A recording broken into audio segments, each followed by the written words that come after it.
সম্মানিত সুধী, আসসালামু আলাইকুম ওয়া রাহমাতুল্লাহি ওয়া বারাকাতুহু। আজকে আমি একেবারে রম্যভাবেই একটি কথা বলছি। সেই কথাটি হচ্ছে, মিশরের পিরামিডের রহস্য যেমন হাজার হাজার বছর ধরে সারা পৃথিবীর বিজ্ঞানীরা এর রহস্য খুঁজে পাচ্ছে না, এই আওয়ামী লীগ সরকারের যে ভুতুড়ে আন্দোলন বর্তমানে বাংলাদেশে চলছে, এটার রহস্যটাও আসলে আমাদের অন্তর্বর্তীকালীন সরকার কেন, কোনো সরকারই এটা খুঁজে পাবে না।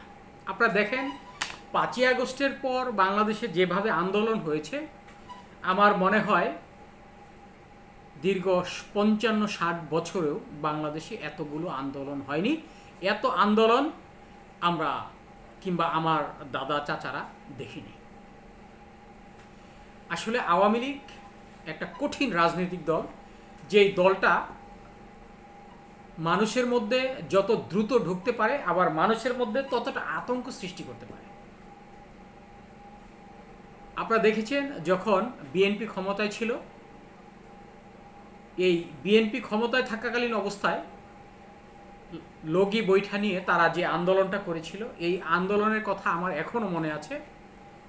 সেই মুহূর্তে আমিও ঢাকার রাজপথেই ছিলাম, এই আরামবাগ থেকে আসতেছিলাম। আমি যে ভয়াবহ দৃশ্যটা দেখেছিলাম এই লগি বৈঠার, এই দৃশ্য আমার চোখে আর কোনো রাজনৈতিক দলের আন্দোলনে আমার আর চোখে পড়েনি। যদি কোনো ক্রমে এই মুহূর্তে, যদিও আমরা ইউটিউব, ফেসবুক, ইনস্টাগ্রাম থেকে শুরু করে এই ইলেকট্রনিক্স মিডিয়াতে বারবার দেখছি, শেখ হাসিনা হয়তো অল্প কিছুদিনের মধ্যেই এই দেশে আসতে পারে, এটা নিয়ে যতটা গুজব ছড়াচ্ছে, আর এই গুজবটা যদি সত্যি হয়ে যায়, তাহলে অন্তর্বর্তীকালীন সরকার, আমার মনে হয় না যে মাত্র 7 দিন এই আওয়ামী লীগের আন্দোলনের মুখে টিকে থাকতে পারে। আপনারা যদি এই মুহূর্তে দেখেন যে এই আওয়ামী লীগের পক্ষে বিএনপিও কিন্তু এখন তাদের পক্ষে কথা বলছে। আপনারা দেখতেই পাচ্ছেন যে এই বিএনপি আওয়ামী লীগ ছাড়া নির্বাচনে যেতে চাচ্ছে না। তার একটা ভয়ানক একটি বিষয় আছে। তার কারণ, এই যদি আওয়ামী লীগ ছাড়া বিএনপি এই নির্বাচনে যায়, তাহলে অন্তর্বর্তীকালীন সরকার এবং আমাদের বর্তমানে যে নাগরিক পার্টির নেতাকর্মীরা আছে এবং জামাত, এই সবকটি দল মিলে আসলে কখন কি ঘটাতে পারে, কি ঘটতে যাচ্ছে, এই বিষয়টা আসলে একেবারে দূরদৃষ্টি সম্পন্ন ব্যক্তি ছাড়া কারোরই ধারণা করার কোনো সুযোগ নেই। এই বিষয়টা বিএনপি কেন ভাবছে? আপনারা জানেন যে গত 16 বছর বিএনপি ক্ষমতায় ছিল না। এই অন্তর্বর্তীকালীন সরকার যখন ক্ষমতা আসে, তখন থেকেই মানুষের একটা ধারণা ছিল যে -2 ফর্মুলায় বিএনপিকে হয়তোবা ফেলে দিতে পারে। এই বিষয়টা যদিও তখন ধারণা ছিল, একেবারে মানুষ ধারণা করত, ধারণা আর বাস্তবতা দুটোর মধ্যে অনেক পার্থক্য, কিন্তু এই ধারণাটা ধীরে ধীরে বাস্তবে পরিণত হচ্ছে। এই বিষয়টা সারা বাংলাদেশের মানুষ এখন বুঝতে পারছে। তার কারণ, যদিও এই মুহূর্তে অন্তর্বর্তীকালীন সরকার ক্ষমতা এসেছে প্রায় 8 মাস হতে যাচ্ছে, এর মধ্যেই কিন্তু এই তত্ত্বাবধায়ক সরকারের অধীনে, অন্তর্বর্তীকালীন সরকারের অধীনে একটি নিরপেক্ষ একটি নির্বাচন হওয়ার কথা। এই মুহূর্তে নির্বাচন হওয়া তো দূরের কথা, নির্বাচনের কথাটা পর্যন্ত মুখে আনতে পারছে না বিএনপি এখন এই মুহূর্তে দুই দিক দিয়ে প্রচণ্ড দুর্বলতা অবলম্বন করছে, দুর্বলভাবে ভাবছে নিজেকে।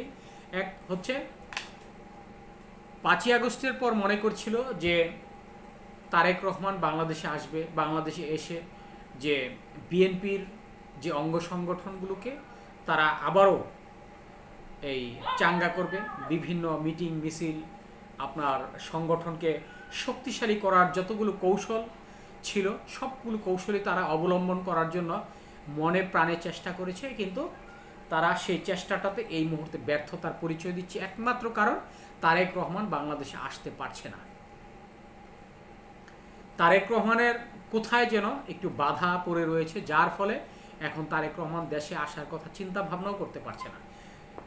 কিন্তু তারেক রহমান বারবার তার নেতাকর্মীদেরকে শাসাচ্ছেন, এই গঠনমূলক আলোচনা করছেন, এটা তারেক রহমানের জন্য, বাংলাদেশ জাতীয়তাবাদী দল বিএনপির জন্য অত্যন্ত একটি গঠনমূলক আলোচনা এবং গঠনমূলক চিন্তা চেতনা থেকে তারেক রহমান এই কথাগুলো বলছে। কিন্তু একদিকে যেমন বিএনপি এই আপনার তার নেতাকর্মীদেরকে উজ্জীবিত করতে পারছে না, অন্যদিকে ক্ষমতায় না থেকেও বাংলাদেশ থেকে পালিয়ে যেয়ে ভারতে আশ্রয় নিয়েও এই শেখ হাসিনা তার নেতাকর্মীদেরকে যেভাবে প্রাণবন্ত করে তুলছে বিভিন্ন সময় ভার্চুয়াল বক্তব্যের দ্বারা, বিভিন্ন সময় এই বক্তব্যের মাধ্যমে তিনি কথা বলছেন, যদিও তিনি এই ভিডিও ফুটেজ দিচ্ছেন না। এই বিষয়টা নিয়ে জনগণের মধ্যে একটা আপনার সন্দেহ রয়েছে। অনেকেই মনে করছেন যে সেদিন 5ই আগস্ট যখন বিমান, এই সেনাবাহিনীর একটি বিমান তাকে তুলে ইন্ডিয়াতে নিয়ে গেছে, আসলে কি সে ইন্ডিয়াতে আছে না বাংলাদেশ সেনা সদরেই তিনি অবস্থান করছেন, তাকে এই গোপনীয়ভাবে তাকে রাখা হয়েছে যাতে জনগণের রসাতল থেকে তাকে মুক্ত করার জন্য। আসলে এই বিষয়টা নিয়ে এখন গণমানুষের মধ্যে যে একটা বিভ্রান্তিকর সৃষ্টি হয়েছে, এই বিভ্রান্তি থেকে মুক্তি পেতে হলে এখন আওয়ামী লীগ সরকারকে, এই শেখ হাসিনাকে এই দেশে এনে আপনার দ্রুত বিচার ট্রাইব্যুনালে যে তার বিরুদ্ধে মামলা রয়েছে, এই মামলার মুখোমুখি না করা পর্যন্ত মানুষ আসলে বুঝতে পারবে না আসলেই কি শেখ হাসিনা বাংলাদেশ থেকে পালিয়ে গেছে না তাকে আত্মগোপন করে রাখা হয়েছে। যদিও আমি একটু আগে বলেছি যে এই মিশরের পিরামিডের রহস্য যেমন উদ্ঘাটন করতে পারেনি এই প্রায় হাজার হাজার বছর ধরে বিজ্ঞানীরা, ঠিক একই রহস্য শেখ হাসিনার পদত্যাগের রহস্য।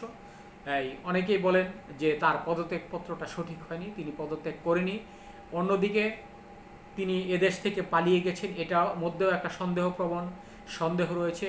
তৃতীয়টা, তিনি বাংলাদেশেই রয়েছেন সেনা সদস্যদের তত্ত্বাবধানে, এটাও একটা সন্দেহ। আসলে এখন মিশরের পিরামিডের যে রহস্য, তার চাইতেও বড় রহস্যের এই আপনার একটা বোম সৃষ্টি হয়েছে এই বাংলাদেশে এই সাবেক প্রধানমন্ত্রী শেখ হাসিনাকে নিয়ে।